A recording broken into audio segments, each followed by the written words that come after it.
먼지더미 속에서 찾은 붉은 노트.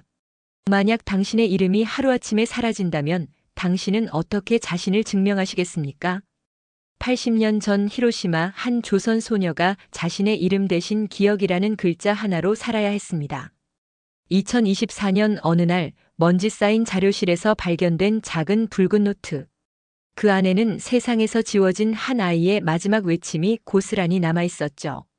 나는 조선에서 온 김연아입니다. 엄마, 나 공부하고 싶어요. 이 이야기는 단순한 과거가 아닙니다. 지금 이 순간에도 세계 어딘가에서는 누군가의 이름이, 누군가의 꿈이 사라져가고 있거든요. 하지만 진실은 억압당할 수 있어도 영원히 묻힐 수는 없습니다. 80년 만에 되살아난 한 소녀의 이야기가 어떻게 두 나라의 마음을 움직였는지, 그리고 왜 우리가 이 이야기를 기억해야 하는지. 지금부터 여러분과 함께 김연아를 찾아가는 여행을 시작하겠습니다. 지금 감동 캐비넷 구독 설정하시고 따뜻한 이야기 매주 받아보세요. 구독과 좋아요는 따뜻한 밥상 한 끼만큼 큰 힘이 됩니다. 80년 전 그날 한 소녀가 남긴 마지막 한글이 오늘 우리에게 말을 걸어왔습니다. 히로시마 평화기념관 지하 3층 자료보관실. 축축한 냄새와 함께 세월의 무게가 느껴지는 이곳에서 일본 평화연구소 연구원 다나카 겐타는 오늘도 묵묵히 자료 정리 작업을 이어가고 있었습니다.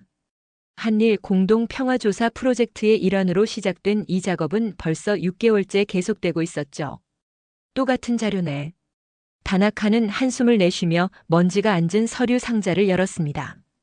1945년 8월 해방 직전의 기록들이 가득 담긴 상자였어요. 대부분은 일본군의 공식 문서나 행정 기록들이었습니다. 그런데 그 순간 뭔가 다른 것이 그의 시선을 사로잡았습니다. 서류들 사이에 끼워진 작은 붉은 노트 하나.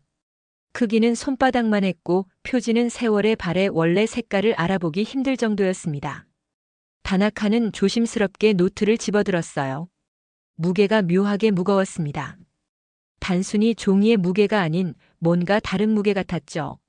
노트를 펼치는 순간 다나카는 깜짝 놀랐습니다. 일본어가 아니었어요. 익숙하지 않은 문자들이 정성스럽게 적혀 있었습니다. 한국어였습니다. 그것도 한글이었죠. 다나카는 한국어를 전혀 읽을 수 없었지만 글씨체에서 느껴지는 간절함 같은 것은 언어를 넘어서 전해졌습니다. 이상하다. 왜 여기에 한국어 노트가? 다나카는 고개를 갸웃거렸습니다. 이 자료실은 히로시마 원폭 당시의 일본 측 기록만 보관하는 곳이었거든요. 한국과 관련된 자료가 있을 리 없었습니다. 노트의 첫 페이지를 자세히 들여다보니 날짜가 적혀 있었어요.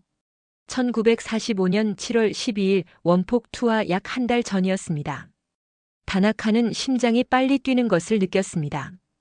이것은 단순한 자료가 아닐 가능성이 높았어요.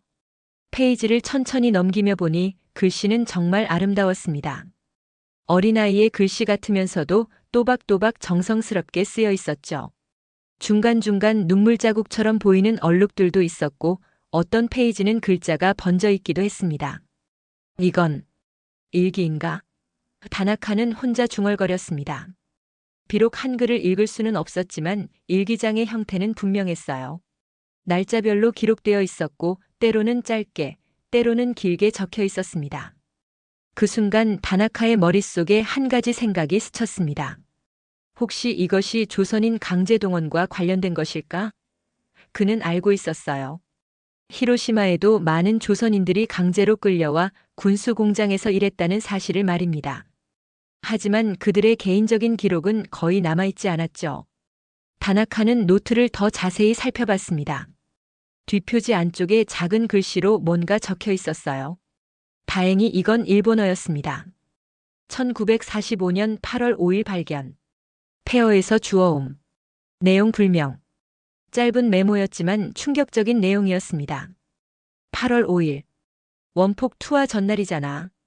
다나카는 온몸에 소름이 돋는 것을 느꼈습니다.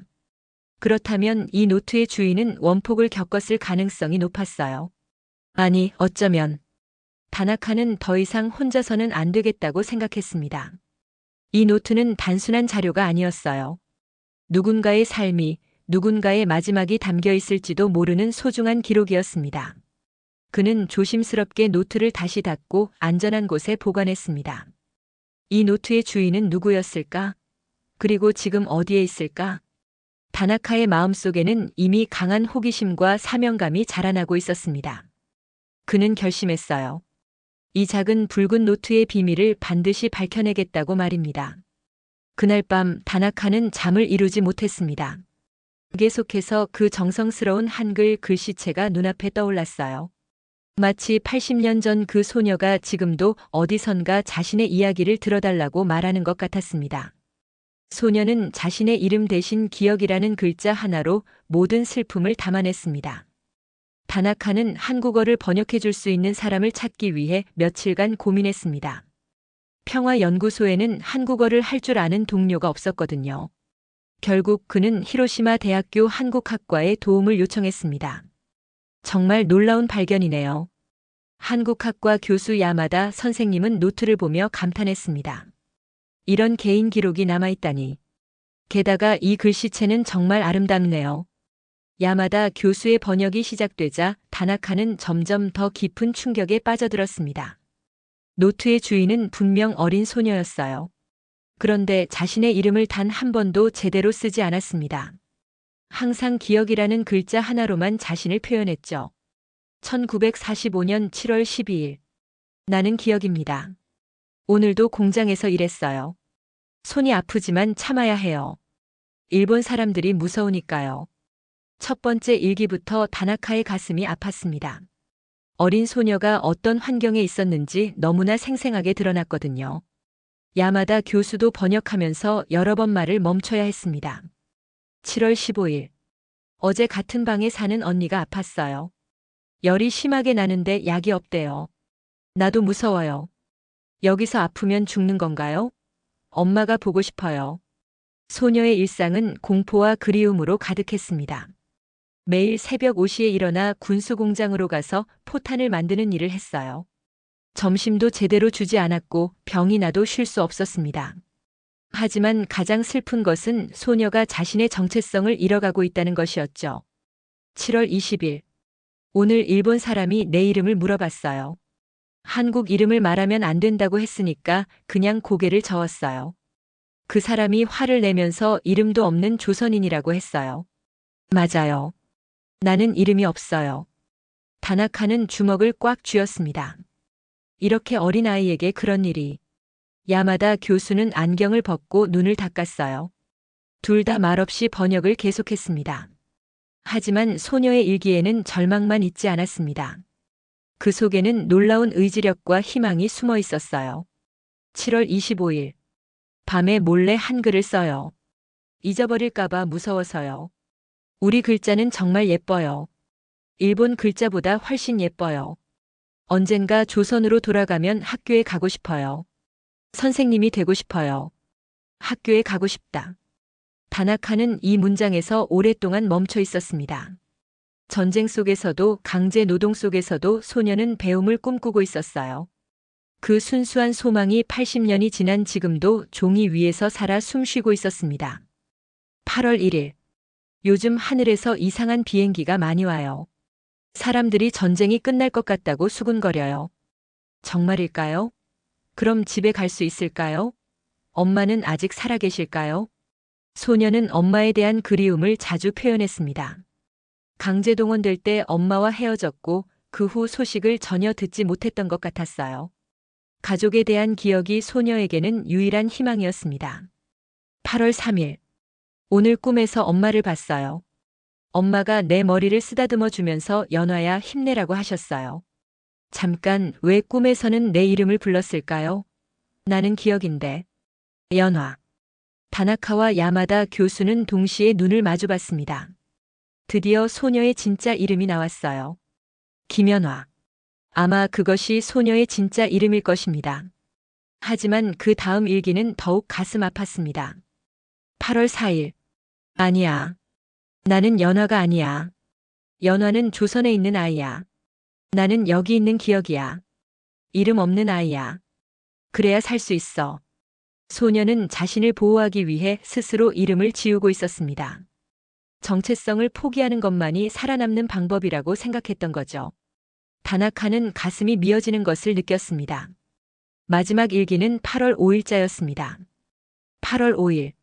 내일이면 또 다른 하루가 지나가겠죠. 나는 계속 기억으로 살아갈 거예요. 하지만 이 노트에서만은 진실을 써요. 나는 조선에서 온 김연아입니다. 엄마, 나 여기 있어요. 나 공부하고 싶어요. 그것이 소녀가 남긴 마지막 글이었습니다. 다음 날인 8월 6일, 히로시마에 원폭이 떨어졌거든요. 소녀의 운명은 그날과 함께 역사 속으로 사라졌습니다. 마이너스 마이너스 마이너스. 기록으로는 존재하지 않는 사람이었지만 그 아이의 마음만큼은 이렇게 생생하게 남아 있었습니다. 다나카는 연화의 일기를 다 읽고 나서 며칠간 잠을 제대로 이루지 못했습니다. 계속해서 그 아이의 마지막 글이 머릿속을 맴돌았거든요. 나는 조선에서 온 김연아입니다. 그 문장이 마치 도움을 요청하는 외침처럼 들렸어요. 이 아이에게 무슨 일이 일어났는지 반드시 알아내야 해. 다나카는 결심했습니다. 연구원으로서의 호기심을 넘어서 인간으로서 이 아이의 이야기를 완성해줘야 한다는 사명감이 생겼어요. 가장 먼저 찾아본 것은 일본 국방기록 보관소였습니다. 1945년 당시 히로시마 지역의 조선인 강제동원 관련 문서들을 뒤져봤죠. 하지만 김연화라는 이름은 어디에도 나오지 않았습니다. 이상하네. 다나카는 고개를 갸웃거렸어요. 분명히 공식적으로 동원된 사람이라면 기록이 있어야 하는데 말입니다. 그때 한 가지 가능성이 떠올랐어요. 혹시 연화는 미등록 상태였을까? 당시 조선인 강제동원은 두 가지 형태가 있었습니다. 공식적인 동원과 비공식적인 동원이죠. 공식 동원은 정부 명령으로 이루어졌지만 비공식 동원은 일본 기업들이 개별적으로 조선인들을 데려오는 경우였어요. 이런 경우에는 제대로 된 기록이 남지 않는 경우가 많았습니다. 다나카는 다른 방법을 시도해 봤습니다. 히로시마 원폭 피해자 명단을 확인해 보는 것이었어요. 하지만 여기서도 김연화라는 이름은 찾을 수 없었습니다. 조선인 피해자 명단에도 없었고 실종자 명단에도 없었죠. 마치 처음부터 존재하지 않았던 사람 같아. 다나카는 답답했습니다. 하지만 포기할 수는 없었어요. 연화의 일기가 너무나 생생했거든요. 분명히 실존했던 아이였습니다. 그때 다나카는 다른 접근법을 생각해냈습니다. 연화가 살았던 장소를 찾아보는 것이었어요. 일기에는 같은 방에 사는 언니, 판자촌이라는 표현이 나왔거든요. 당시 히로시마에는 조선인들이 모여 살던 판자촌이 몇 군데 있었어요. 혹시 연화가 살던 곳이 폭심지 근처였을까? 다나카는 지도를 펼쳐놓고 연구하기 시작했습니다. 당시 조선인 판자촌은 주로 강가나 공장 근처에 있었어요. 그런데 놀랍게도 그 지역들 대부분이 원폭 피해가 가장 심했던 곳이었습니다. 며칠간의 조사 끝에 다나카는 충격적인 사실을 발견했습니다. 연화가 일기에서 언급한 강 근처 판자촌은 현재의 평화기념공원 바로 옆 지역이었어요. 그곳은 원폭 투하 당시 완전히 사라진 곳이었습니다. 그렇다면 다나카는 섬뜩한 예감이 들었어요. 연화와 그 지역에 살던 모든 사람들이 원폭과 함께 흔적도 없이 사라졌을 가능성이 높았습니다. 그래서 어떤 기록에도 남지 않았던 것일지도 모르죠. 하지만 다나카는 여기서 포기하지 않았습니다. 혹시나 해서 전쟁 후 작성된 실종자 신고서들을 뒤져봤어요. 가족이나 친척이 찾는 사람들의 명단이었습니다. 그런데 그 속에서 흥미로운 기록을 발견했어요. 김연화 추정 나이 14세 -1944년 8월 히로시마로 강제동원 이후 연락 두절. 신고인 김정수 숙부. 있다. 다나카는 소리쳤습니다. 드디어 연화에 대한 공식 기록을 찾았어요. 비록 실종 신고서였지만 적어도 연화가 실존했던 인물이라는 것이 증명됐습니다. 신고서에는 더 자세한 정보가 있었어요. 연화는 경상북도 대구에서 태어났고 부모를 잃고 숙부와 살다가 1944년 8월 강제동원됐다고 했습니다.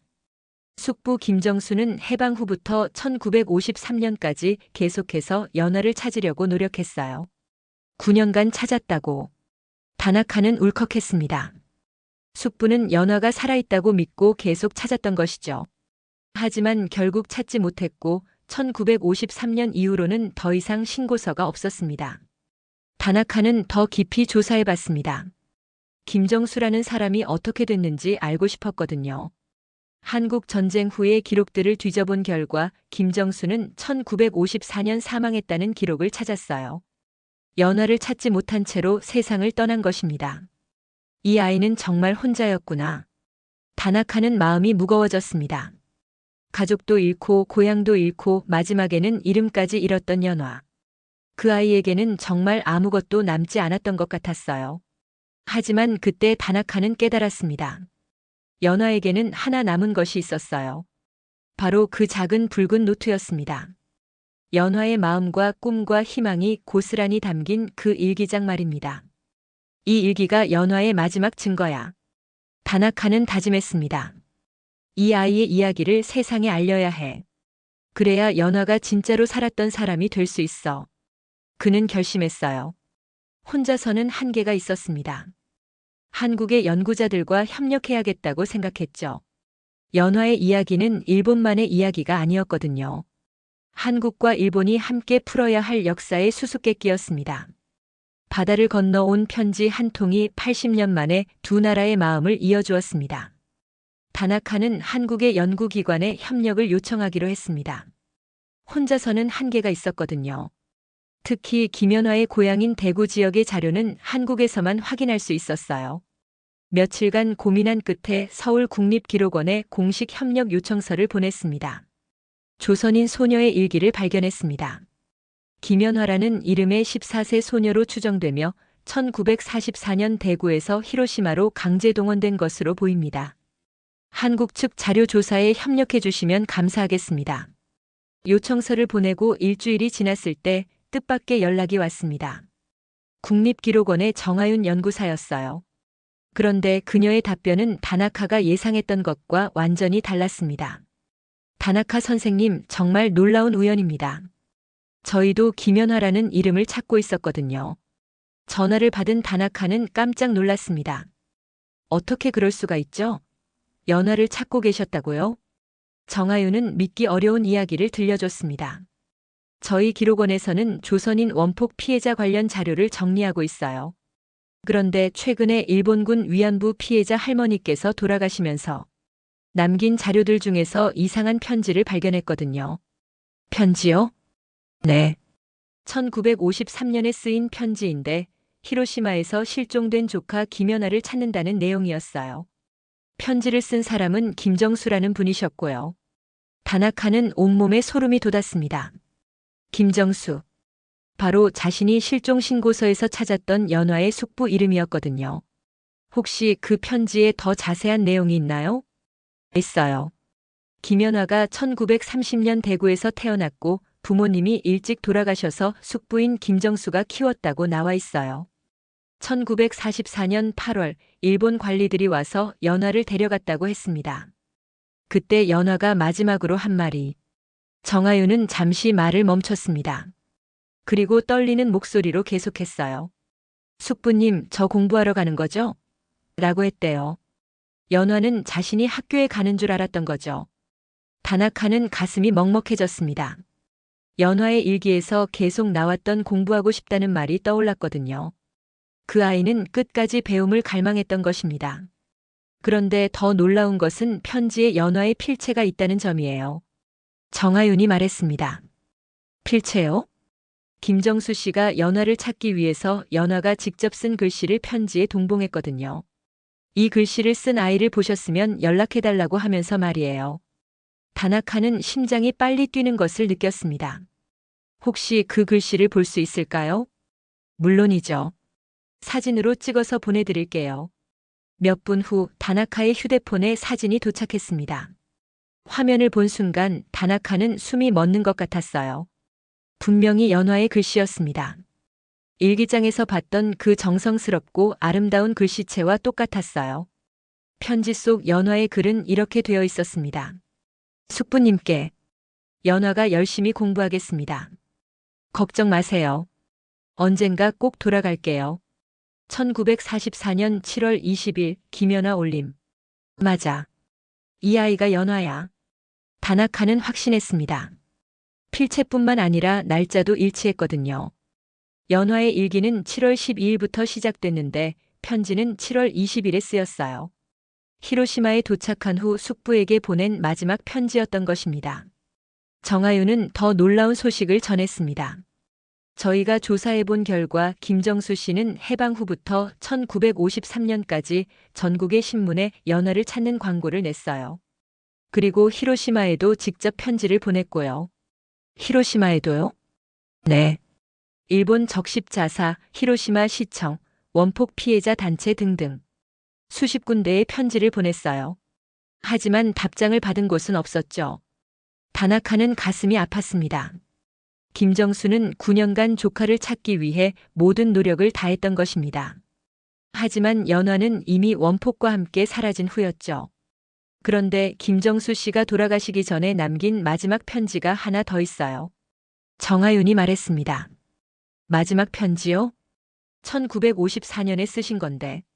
내용이 정말 슬퍼요. 연화야, 숙부가 너를 지켜주지 못해서 미안하다. 너를 찾지 못한 채로 먼저 가게 되어 정말 미안하다.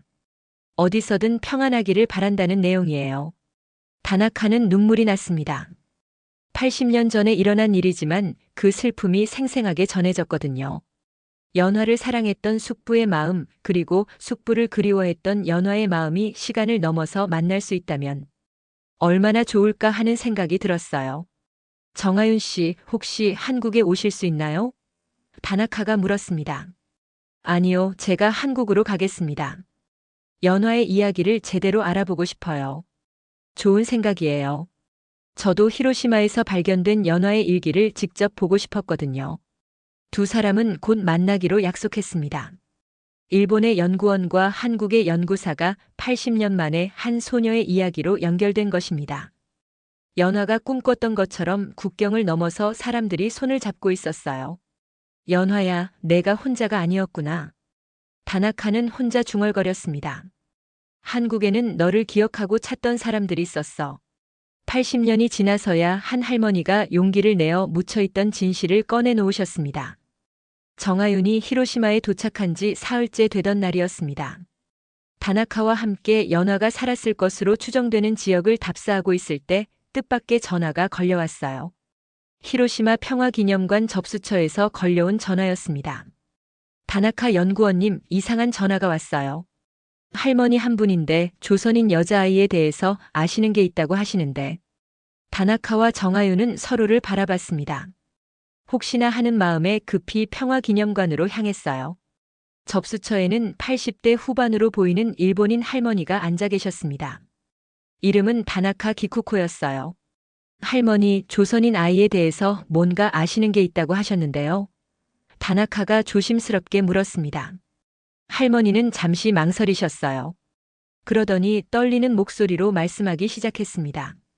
신문에서 봤어요. 조선인 소녀의 일기를 찾았다고. 혹시 그 아이가 강 근처 판자촌에 살았던 아이인가요? 다나카는 깜짝 놀랐습니다. 어떻게 아세요? 저도 그 근처에서 살았거든요. 1945년 그때는 제가 10살이었어요. 할머니는 눈물을 글썽이며 계속했습니다. 그 판자촌에는 조선 사람들이 많이 살았어요. 우리 일본 아이들은 가면 안 된다고 어른들이 말했지만, 하지만요, 호기심이 많은 아이였거든요. 몰래 가서 구경하곤 했어요. 그런데 어느 날 저랑 비슷한 나이의 조선 여자아이를 봤어요. 혼자서 강가에 앉아 있더라고요. 정하윤이 앞으로 나섰습니다. 그 아이가 어떻게 생겼는지 기억하세요? 작고 마른 아이였어요. 그런데 눈이 참 예뻤어요. 슬픈 눈이었지만 굉장히 맑았거든요. 그리고 할머니는 잠시 멈췄습니다. 그 아이가 항상 종이에 뭔가를 쓰고 있었어요. 다나카와 정하윤은 동시에 몸을 앞으로 숙였습니다. 종이에 뭔가를요? 네, 작은 노트 같은 것이었어요. 빨간색이었던 것 같아요. 그 아이는 매일 그 노트에 뭔가를 적었어요. 예쁜 글씨였어요. 저는 읽을 수 없었지만, 할머니, 혹시 그 아이와 대화해 본 적 있으세요? 정하윤이 물었습니다. 할머니는 고개를 저었어요. 말이 통하지 않았거든요. 그 아이는 일본어를 거의 못했어요. 저도 조선말은 전혀 몰랐고, 하지만 한 번은 어떻게 됐나요? 그 아이가 울고 있는 걸 봤어요. 혼자서 강가에 앉아서 펑펑 울고 있더라고요. 그때 저도 모르게 다가갔어요. 그리고 제가 가지고 있던 사탕을 하나 줬죠. 할머니는 눈물을 닦으며 계속했습니다. 그 아이가 저를 보더니 웃어줬어요. 정말 예쁜 미소였어요. 그리고 자기 노트를 보여주더라고요. 뭔가를 가리키면서 말을 하는데 알아들을 수는 없었지만 고맙다는 뜻인 것 같았어요. 그 후에는 어떻게 됐나요? 그 다음 날부터는 볼 수 없었어요. 판자촌 사람들이 모두 어디론가 이사를 간 것 같았거든요. 나중에 들어보니 공장 근처로 옮겨갔다고 하더라고요. 다나카는 가슴이 뭉클했습니다. 연화가 일기에서 언급했던 일본 아이가 사탕을 줬다는 내용이 떠올랐거든요. 바로 이 할머니였을 가능성이 높았어요. 할머니, 혹시 그때 그 아이에게 사탕을 주신 게 7월 말쯤이었나요? 그럴 것 같아요. 여름이었거든요. 너무 더웠어요. 정아윤이 휴대폰을 꺼내서 연화의 필체 사진을 보여줬습니다. 혹시 이런 글씨였나요? 할머니는 사진을 보더니 깜짝 놀랐어요. 맞아요. 바로 이런 글씨였어요. 정말 예쁜 글씨였거든요. 이제 확실해졌습니다. 할머니가 만났던 조선 소녀가 바로 김연아였어요. 80년 만에 연화를 기억하는 또 다른 사람을 만난 것입니다. 할머니, 왜 이제서야 이 이야기를 하시는 거예요? 다나카가 물었습니다. 할머니는 한참을 망설이시더니 말씀했어요. 죄송했거든요. 우리 일본이 그 아이들에게 나쁜 일을 했다는 걸 알았거든요. 그런데 저는 아무것도 해줄 수 없었어요. 사탕 하나밖에. 할머니의 목소리는 점점 작아졌습니다. 80년간 그 아이 생각을 안 한 날이 없었어요. 원폭이 떨어진 후에 그 판자촌도 완전히 사라졌거든요. 그 아이가 어떻게 됐는지, 살아있는지 계속 궁금했어요. 할머니, 정아윤이 조심스럽게 말했습니다. 그 아이는 원폭 때 돌아가신 것 같아요. 하지만 할머니 덕분에 그 아이의 마지막 따뜻한 기억을 알게 됐어요. 할머니는 소리내어 우셨습니다. 그 아이가 죽었다고요? 제가 더 뭔가 해줄 수 있었을 텐데. 다나카가 할머니의 손을 잡았습니다. 할머니께서 해주신 것만으로도 충분해요. 그 아이가 마지막에 따뜻함을 느꼈을 거예요. 할머니는 눈물을 닦으며 말씀했어요. 그 아이 이름이 뭐였나요? 김연화예요. 연화. 예쁜 이름이네요. 연화야, 할머니가 80년간 너를 기억하고 있었어. 미안해, 연화야. 그날 할머니의 증언은 연화의 마지막 몇 주간을 이해하는데 큰 도움이 됐습니다. 연화는 혼자가 아니었어요. 비록 말은 통하지 않았지만 자신을 기억해주는 사람이 있었던 것입니다. 마이너스. 진실을 말하는 것이 왜 이렇게 어려운 일이 되어버렸을까요? 다나카와 정아윤은 연화의 이야기를 더 많은 사람들에게 알리고 싶었습니다. 가장 좋은 방법은 히로시마 평화기념관에서 전시하는 것이었어요.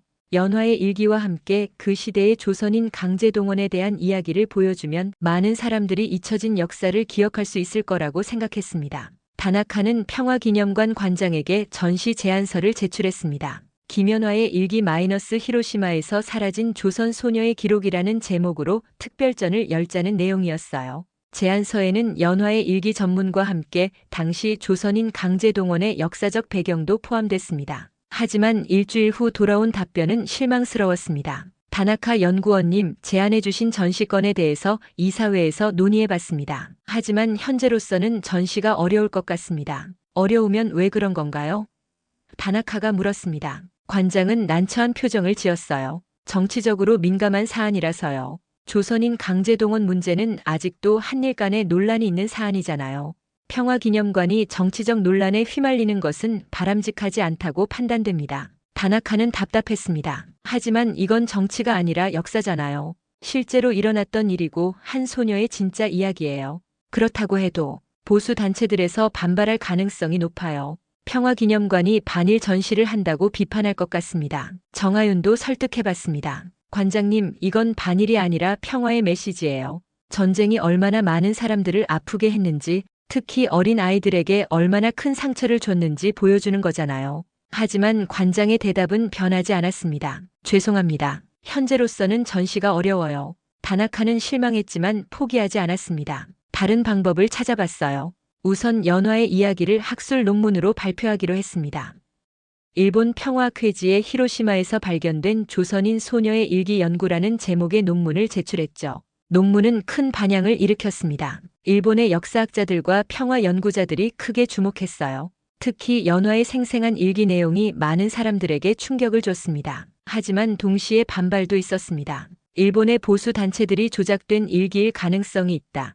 반일 감정을 부추기려는 의도라며 비판했어요. 인터넷에서는 다나카를 향한 비난 댓글들이 쏟아졌습니다. 다나카는 일본을 욕보이려는 거야. 조선인들이 돈을 줘서 조작한 거 아냐? 평화연구소에서 왜 이런 사람을 고용하는 거야? 다나카는 스트레스를 받았습니다. 30년간 평화 연구를 해왔지만 이렇게 심한 비난을 받은 것은 처음이었거든요. 가족들도 걱정했어요. 아내는 그만둬도 된다고 말했지만 다나카는 포기할 수 없었습니다. 연화가 80년간 기다려왔는데 지금 포기할 수는 없어. 다나카는 마음을 다잡았습니다. 그때 뜻밖의 지원군이 나타났습니다. 히로시마 대학교 학생들이었어요. 다나카의 논문을 읽은 대학생들이 자발적으로 연화를 기억하는 모임을 만들었던 것입니다. 선생님, 저희가 도와드릴게요. 학생회장인 사토 유키가 다나카를 찾아왔습니다. 연화의 이야기를 더 많은 사람들에게 알리고 싶어요. 학생들은 SNS를 통해 연화의 이야기를 퍼뜨리기 시작했습니다. 짧은 카드 뉴스 형태로 만들어서 연화의 일기 내용을 소개했어요. 특히 나는 이름이 없습니다라는 연화의 말은 많은 젊은이들에게 큰 충격을 줬습니다. 하지만 압박은 계속됐습니다. 평화연구소 이사회에서도 다나카에게 논란이 되는 연구를 중단하라는 압력을 넣기 시작했어요. 연구소의 재정 지원에도 영향을 줄 수 있다는 우려 때문이었습니다. 다나카는 깊은 고민에 빠졌습니다. 자신의 커리어와 신념 사이에서 선택해야 하는 상황이 온 것이죠. 30년간 쌓아온 연구자로서의 위치를 잃을 수도 있었어요. 어느 날 밤 다나카는 연화의 일기를 다시 읽어봤습니다. 나는 조선에서 온 김연화입니다. 엄마, 나 공부하고 싶어요. 그 마지막 문장을 읽는 순간 다나카는 눈물이 났습니다. 연화야, 내가 공부하고 싶어 했던 것처럼 나도 진실을 알리고 싶어. 그게 연구자의 책임이야. 다나카는 결심했습니다. 모든 압박에도 불구하고 연화의 이야기를 끝까지 지켜내기로 했어요. 비록 평화기념관에서는 전시할 수 없었지만 다른 방법을 찾아서라도 연화를 세상에 알리겠다고 다짐했습니다. 연화야, 할아버지가 너를 지켜줄게. 다나카는 혼자 중얼거렸습니다. 80년 전 연화를 지켜주지 못했던 어른들 대신 이제라도 연화의 이야기를 지켜내겠다는 의미였어요. 진실은 억압당할 수 있지만 영원히 숨겨질 수는 없다는 것을 그날 온 세상이 목격했습니다. 다나카는 공식 전시가 거부된 후에도 포기하지 않았습니다. 대신 더 창의적인 방법을 생각해냈어요. 연화의 일기 내용 중 일부를 SNS에 올리기 시작한 것입니다. 매일 하나씩 연화의 글을 번역해서 올렸죠. 첫 번째 게시물은 이런 내용이었습니다. 1945년 7월 12일 히로시마에서 나는 기억입니다. 오늘도 공장에서 일했어요. 손이 아프지만 참아야 해요. 마이너스 14세 조선 소녀 김연화의 일기 중에서 해시태그의 처진 이름 해시태그 김연화를 기억하자. 반응은 폭발적이었습니다. 첫 번째 게시물이 하루 만에 1만 번 이상 공유됐어요. 사람들은 연화의 이야기에 깊이 감동했습니다. 특히 일본의 젊은 세대들이 큰 관심을 보였죠. 이런 일이 정말 있었다고. 너무 슬퍼요. 14살이면 지금 우리와 같은 나이잖아요. 상상도 못하겠어요. 왜 학교에서 이런 걸 안 가르쳐 주죠? 댓글들은 점점 늘어났고 연화의 이야기는 일본 전역으로 퍼져나갔습니다. 해외 언론에서도 주목하기 시작했어요. BBC, CNN 등 주요 외신들이 히로시마에서 발견된 조선 소녀의 일기를 보도했습니다. 하지만 예상대로 반발도 심했습니다. 보수 단체들이 가짜 뉴스를 퍼뜨린다며 다나카를 비난했어요. 평화연구소에는 항해 전화가 빗발쳤고 다나카는 해고 위기에 몰렸습니다. 그런데 그때 놀라운 일이 일어났습니다. 히로시마 대학교와 서울대학교 학생들이 연대하기 시작한 것이었어요. 양국의 대학생들이 온라인으로 만나서 연화를 기억하는 공동 프로젝트를 시작했습니다. 히로시마 대학의 사토 유키와 서울대학교의 김민지가 주도했어요. 두 학생은 인터넷으로 만나서 의기투합했습니다. 연화 언니의 이야기는 한국과 일본이 함께 기억해야 할 이야기예요. 김민지가 화상통화로 말했습니다. 맞아요. 이건 과거의 잘못을 비난하는 게 아니라 평화의 소중함을 깨닫는 이야기죠. 사토 유키가 대답했습니다. 두 학생은 연화의 꿈 마이너스 한일 공동 기억 전시회를 기획했습니다. 히로시마와 서울에서 동시에 여는 전시회였어요. 공식 기관이 아닌 시민들의 힘으로 열어보자는 것이었죠. 전시회 준비는 쉽지 않았습니다. 자금도 부족했고 전시 공간을 구하는 것도 어려웠어요. 하지만 연화의 이야기에 감동받은 시민들이 하나둘씩 도움을 주기 시작했습니다. 히로시마의 한 카페 사장이 무료로 공간을 제공해줬어요. 우리도 평화를 위해 뭔가 해야죠. 서울에서도 홍대 근처의 한 갤러리가 전시 공간을 빌려줬습니다. 크라우드 펀딩으로 전시 비용을 모았어요. 목표 금액은 500만 원이었는데 일주일 만에 2천만 원이 모였습니다. 일본과 한국 그리고 전 세계의 사람들이 후원해줬어요. 전시회가 열리기 일주일 전 더 놀라운 일이 일어났습니다. 다나카 기쿠코 할머니가 직접 연락해온 것이었어요. 제가 증언을 하고 싶어요. 연화를 만났던 이야기를 직접 해주고 싶어요. 전시회 개막일 히로시마와 서울에는 예상보다 훨씬 많은 사람들이 몰려들었습니다. 히로시마에는 1000명이 넘는 사람들이 와서 줄을 섰어요. 서울에도 800명 정도가 왔습니다. 전시는 연화의 일기 원본 복사본과 함께 당시 조선인 강제동원의 역사를 보여주는 자료들로 구성됐어요. 가장 인상적인 것은 연화의 마지막 일기를 큰 글씨로 벽에 써놓은 것이었습니다. 나는 조선에서 온 김연화입니다. 엄마, 나 공부하고 싶어요. 많은 관람객들이 이 문장 앞에서 눈물을 흘렸습니다. 특히 어린 학생들이 많이 울었어요.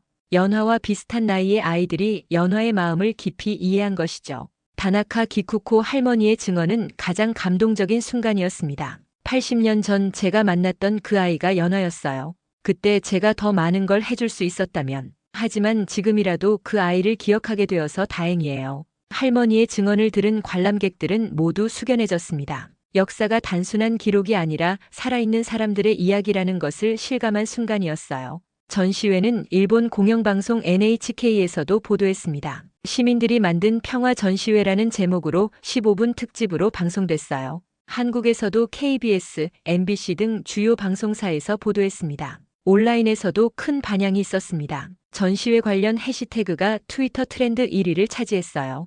해시태그 김연화를 기억하자, 해시태그 평화의 씨앗, 해시태그 한일우정 등의 해시태그가 수만 번 사용됐습니다. 가장 놀라운 것은 일본 내 여론의 변화였습니다. 처음에는 반대 목소리가 컸지만 전시회 이후에는 지지하는 목소리가 더 커졌어요. 특히 젊은 세대들이 이런 역사를 제대로 배워야 한다며 목소리를 높였습니다. 다나카는 전시회를 보며 눈물이 났습니다. 연화의 작은 일기가 이렇게 큰 변화를 만들어낸 것이었어요. 80년 만에 연화의 목소리가 드디어 세상에 울려 퍼진 것입니다. 마이너스 80년간 이름 없는 아이로 남아있던 소녀가 마침내 온 세상이 부르는 이름을 되찾았습니다. 전시회가 성공적으로 끝나고 일주일 후 다나카에게는 생각지도 못한 연락이 왔습니다. 히로시마 평화기념관 관장에게서였어요. 다나카 연구원님, 혹시 시간 있으시면 저와 만날 수 있을까요? 중요한 이야기가 있습니다. 다나카는 궁금했지만 별로 기대하지 않았어요. 아마 전시회 때문에 문제 삼으려는 것일 거라고 생각했거든요. 하지만 관장의 말은 예상과 완전히 달랐습니다. 다나카 연구원님, 김연화 전시를 평화기념관에서 정식으로 하면 어떨까요? 다나카는 깜짝 놀랐습니다. 정말이세요? 그런데 예전에는 정치적으로 민감하다고 하셨는데. 관장은 미소를 지었어요. 시민들의 반응을 봤습니다. 그리고 깨달았어요. 진짜 정치적인 것은 역사를 숨기는 것이었구나 하고 말입니다. 평화기념관이 해야 할 일은 모든 평화의 이야기를 전하는 것이니까요. 정말 감사합니다. 하지만 반대 여론은 어떻게 하시겠어요? 물론 반대하는 사람들도 있을 것입니다. 하지만 지지하는 사람들이 더 많아요. 특히 젊은 세대들의 목소리가 크죠. 그리고 무엇보다 관장은 잠시 멈췄습니다. 제 손녀가 전시회를 보고 와서 하는 말이 할아버지 연화, 언니 이야기를 더 많은 사람들이 알아야 해라고 하더라고요. 다나카는 감격했습니다. 드디어 연화의 이야기가 공식적으로 인정받게 된 것이었어요. 평화기념관의 정식 전시는 한 달 후에 열리기로 했습니다. 제목은 김연화의 꿈 히로시마에서 사라진 소녀가 남긴 희망이었어요. 이번에는 더 체계적이고 깊이 있는 전시로 준비됐습니다. 정하윤도 한국에서 다시 와서 전시 준비를 도왔어요.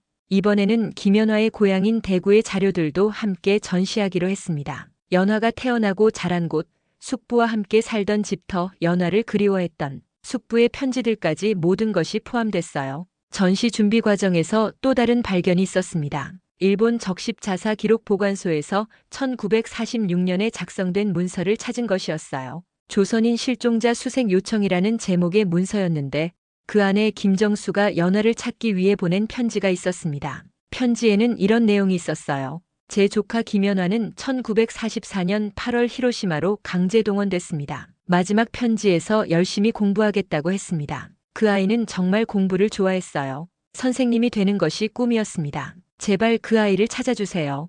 다나카는 이 편지를 읽으며 또 한 번 눈물이 났습니다. 숙부의 사랑, 연화의 꿈, 모든 것이 80년 만에 다시 만날 수 있게 된 것이었어요. 드디어 전시회 개막일이 되었습니다. 평화기념관 앞에는 개관 전부터 긴 줄이 서 있었어요. 일본 사람들뿐만 아니라 한국, 중국, 미국 등 여러 나라에서 온 관람객들도 많았습니다. 개막식에는 특별한 손님들이 왔어요. 다나카 기쿠코 할머니도 오셨고 히로시마와 서울에서 전시회를 준비했던 대학생들도 모두 왔습니다. 그리고 가장 놀라운 것은 김연화의 고향인 대구에서 온 분들이었어요. 대구에서 온 김씨 종친회 대표가 말했습니다. 연화는 저희 먼 친척벌이 됩니다. 80년 만에 연화를 찾게 되어서 정말 기쁩니다. 연화가 혼자가 아니라는 것을 알려주고 싶어요. 전시장 입구에는 특별한 명판이 걸려 있었습니다. 김연화 1930-1945 조선 대구에서 태어나 히로시마에서 꿈을 키우다 사라진 소녀. 그녀가 남긴 글라는 조선에서 온 김연화입니다. 엄마, 나 공부하고 싶어요. 전시의 하이라이트는 마지막 방이었어요. 그곳에는 연화의 원본 일기 특수 보관함에 전시와 함께 전 세계에서 온 편지들이 전시되어 있었습니다. 전시회 소식을 들은 사람들이 연화에게 보내는 편지를 써서 보낸 것이었어요. 미국에서 온 편지. 연화야, 내 꿈이 이루어지지 못해서 미안해. 하지만 내 이야기는 우리가 기억할게. 독일에서 온 편지. 김연화, 당신의 용기가 80년 후 우리에게 평화의 소중함을 알려주고 있어요. 브라질에서 온 편지. 연화, 당신은 이름 없는 아이가 아니에요. 온 세계가 당신의 이름을 부르고 있어요. 가장 감동적인 순간은 전시회 마지막 날이었습니다. 다나카와 정아윤이 함께 연화의 일기를 기억이 아닌 진짜 이름으로 기록하는 의식을 가진 것이었어요. 정아윤이 큰 종이에 아름다운 한글로 썼습니다. 김연화의 일기. 다나카가 일본어로 번역해서 옆에 썼어요. 김연화의 일기. 그 순간 전시장에 있던 모든 사람들이 박수를 쳤습니다. 눈물을 흘리는 사람들도 많았어요. 80년 만에 연화가 자신의 진짜 이름을 되찾은 순간이었습니다. 다나카가 마이크를 잡고 말했습니다. 연화야, 이제 너는 이름 없는 아이가 아니야. 온 세상이 김연화라는 내 이름을 기억하고 있어. 내가 공부하고 싶어 했던 그 꿈을 우리가 대신 이루어가고 있어. 그날 일본 공영방송은 이 장면을 생중계했습니다. 전국의 시청자들이 연화의 이름을 되찾는 순간을 함께 지켜봤어요. 한국에서도 주요 방송사들이 이 소식을 보도했습니다. 전시회가 끝난 후 다나카는 평화기념공원의 강가에 서서 하늘을 올려다봤습니다. 연화가 마지막에 앉아 있었을 그 자리였어요. 연화야, 할아버지가 약속을 지켰어. 너를 기억하겠다고 했던 약속 말이야. 바람이 불어와 다나카의 머리카락을 흔들었습니다. 마치 연화가 고맙다고 말하는 것 같았어요. 그 순간 다나카는 확신했습니다. 기억은 사라지지 않는다는 것을, 그리고 한국은 정말로 이름 없는 소녀 하나도 잊지 않는 나라라는 것을. 연화의 한글이 슬픔 속에서도 진실을 기록했듯이 우리도 진실을 기억하고 전해야 한다는 것을 말입니다. 한국은 이 아이를 잊지 않았습니다. 그리고 저도 그러겠습니다. 여러분, 한 일본 소녀 연화의 감동 사연을 잘 들으셨나요? 감동 캐비넷은 또 다른 이야기로 이야기 캐비넷을 열고 찾아올게요. 혹시 잊으셨다면 구독, 설정, 좋아요 한번 누르고 헤어질게요. 시청해주셔서 고맙습니다.